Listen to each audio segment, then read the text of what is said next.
The New Look episode 9 featured another shocking death as Christian Dior prepared to open his house and Coco continued her fight against the Wertheimers and her plan to sell Chanel No. 1 in the United States. The New Look episode 9 was also the penultimate episode of the season, with only one episode left to wrap up Christian and Coco's stories. The New Look True Story is mainly about Christian and Coco's fashion careers, while the show has further explored their personal lives and the different effects the Nazi occupation of France had on them. The New Look episode 8 ended with the news of Christian's father's death, and episode 9 ended with the loss of an even bigger character. Along with Christian and Coco, viewers have gotten to know those close to the New Look main characters throughout the season. Family was very important to both designers, with Coco taking on a parental role with her nephew Andre and Christian doing the same with his sister Catherine. Though Coco and Christian have been on different paths in the New Look, the parallels in their lives have been consistent. 9. Coco told Elsa she used up her last chance. Coco bailed Elsa out of jail. The New Look episode 8 explored Elsa's character and her growing addiction to narcotic drugs.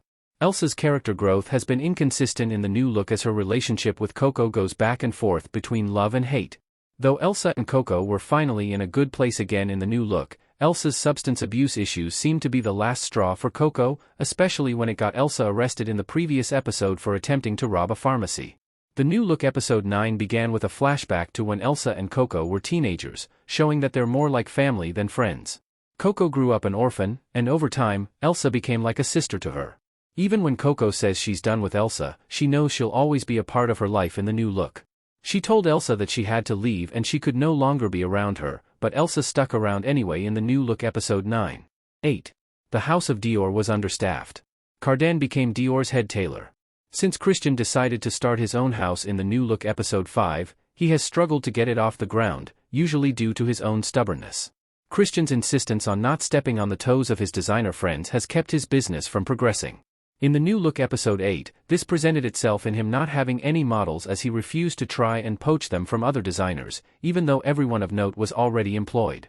While Christian was able to find a model in an untraditional way, he had the same problem with seamsters in the New Look episode 9. With the House of Dior's grand opening looming, Christian didn't have enough seamsters to bring his collection to life. Fortunately, he was able to find a new head tailor in the eccentric Pierre Cardin, whom he had met when he was working for Lelong. Still, the New Look episode 9 further proved that Christian is getting in the way of his own success. 7. Mr. Friedman confronted Catherine at her father's funeral. Catherine finally told Mr. Friedman what happened to Tanya. In the New Look episode 7, Catherine began volunteering at a center that worked to reunite concentration camp survivors with their families. While there, she met Mr. Friedman, whose daughter, Tanya, had been at Ravensbrück at the same time as Catherine. Though Catherine claimed she didn't know Tanya, it was obvious that she was holding something back.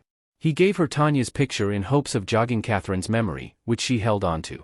Mr. Friedman returned in the New Look episode 9 for Mr. Dior's funeral, as he was a friend of Catherine's father. Following the service, he confronted Catherine, demanding she tell him the truth about his daughter. Eventually, after a talk with Christian, Catherine finally told Mr. Friedman what happened to Tanya. While at the camp, Catherine had stolen a loaf of bread and given some to Tanya.